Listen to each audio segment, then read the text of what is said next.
Assalamualaikum warahmatullahi wabarakatuh.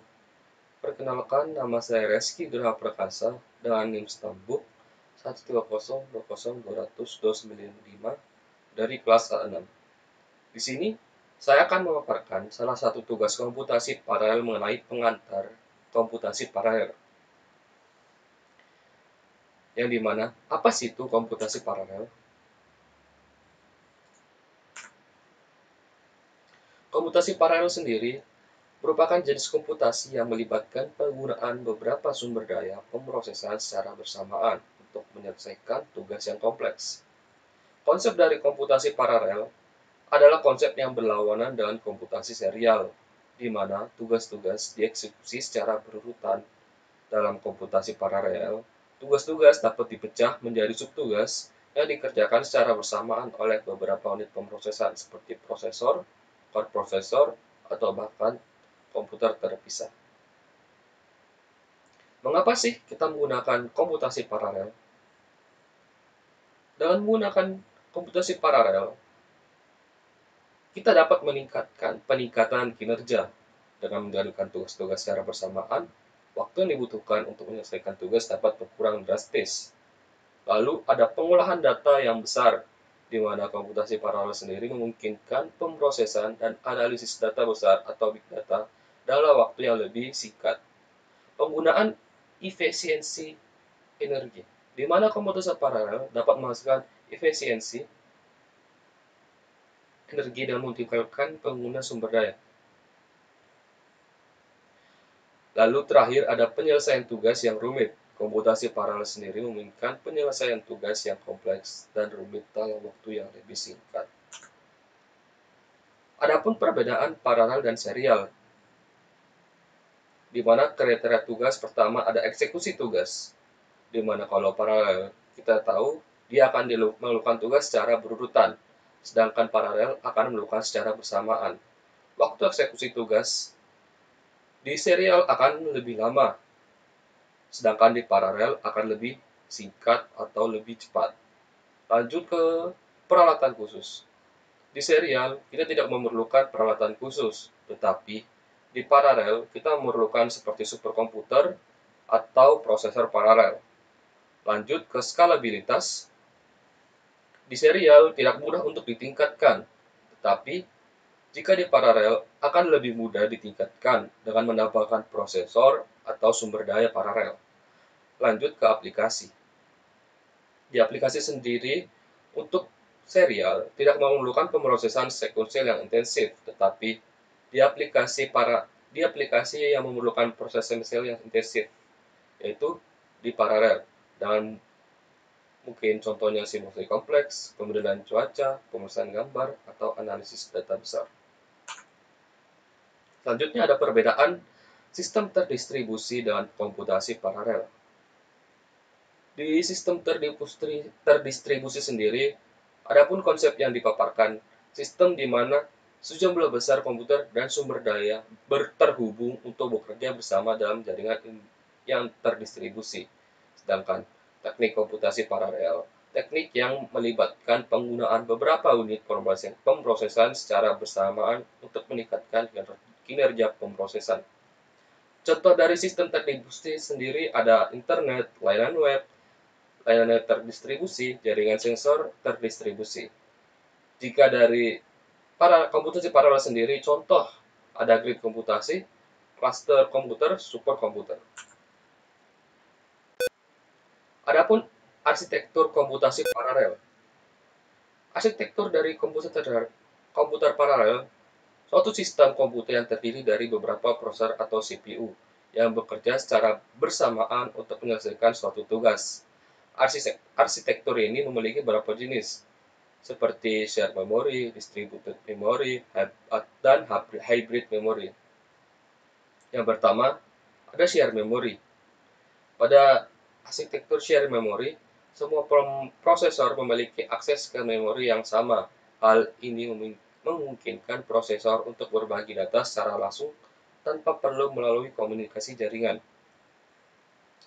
Keuntungan dari arsitektur ini adalah kemudahan dalam pengembangan aplikasi paralel, namun kelemahannya adalah adanya bottleneck, pada memori yang dapat memperlambat kinerja sistem. Lanjut ke distribusi memori. Di distribusi memori, setiap prosesor memiliki memori sendiri dan tidak dapat diakses oleh prosesor lain.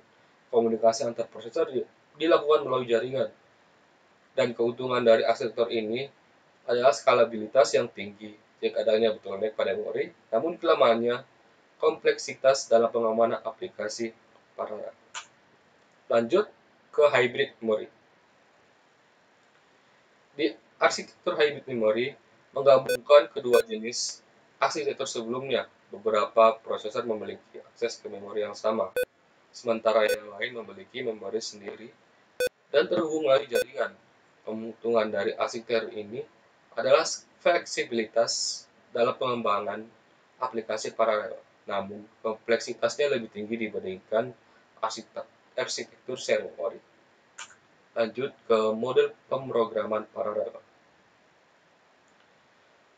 Di model pemrograman paralel, teknik pemrograman yang digunakan untuk memecahkan masalah besar dengan cara membaginya menjadi beberapa bagian yang lebih kecil dan menyelesaikan secara bersamaan pada beberapa prosesor. Teknik ini memungkinkan peningkatan kinerja dan efisiensi komputasi pada sistem paralel. Yang pertama ada MPI atau Message Passing Interface, model pemrograman yang memerlukan proses berkomunikasi secara implisit melalui pesan.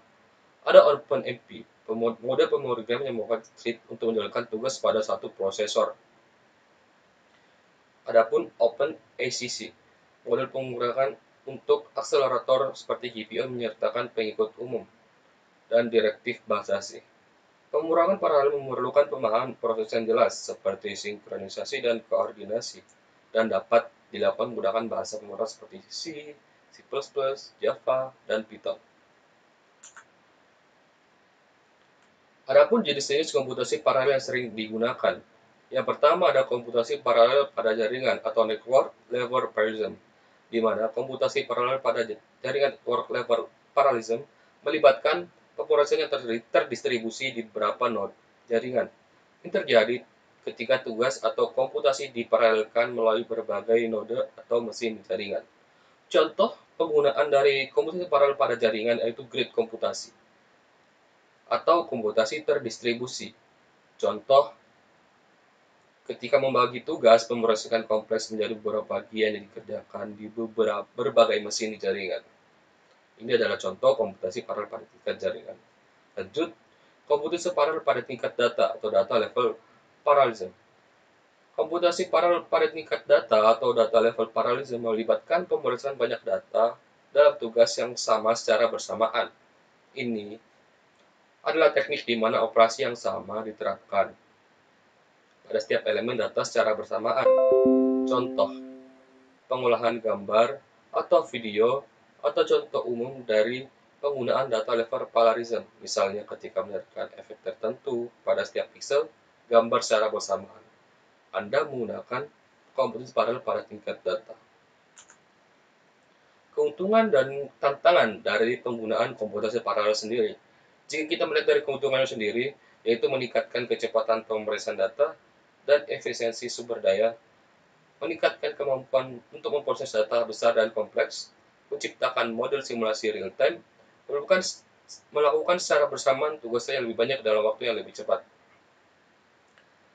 Tantangannya sendiri dari menggunakan komputasi paralel mengatasi kesulitan dalam koordinasi prosesor yang terpisah, menghindarkan adanya intervensi saling mengganggu antar proses, membuat optimisasi untuk mengeksploitasi arsitektur paralel, terakhir menghindari baris labsur dari kode dan meningkatkan analisis debugging. Adapun aplikasi komputasi paralel. Yang pertama dari aplikasi analisis data besar. Komputasi paralel dapat digunakan untuk memproses data besar dengan cepat dan efisien, seperti pada analisis data bisnis dan keuangan.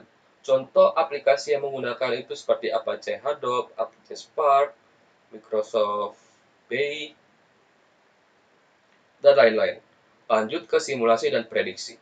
Di komputasi paralel sendiri dapat digunakan untuk melakukan simulasi dan prediksi dalam berbagai bidang seperti ilmu fisika, kimia, dan meteorologi.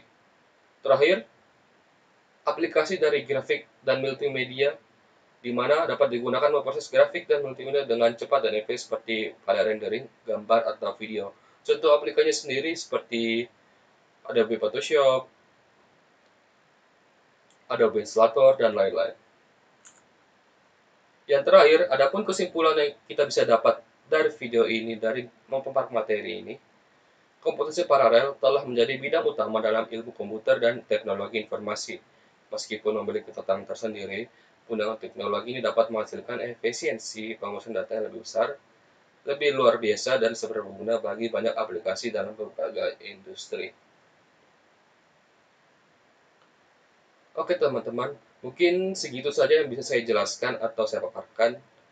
Mohon maaf jika ada salah kata ataupun kata-kata yang kurang berkenan yang tadi saya sampaikan. Mungkin sekian apa yang saya jelaskan sampai sini. Wassalamualaikum warahmatullahi wabarakatuh.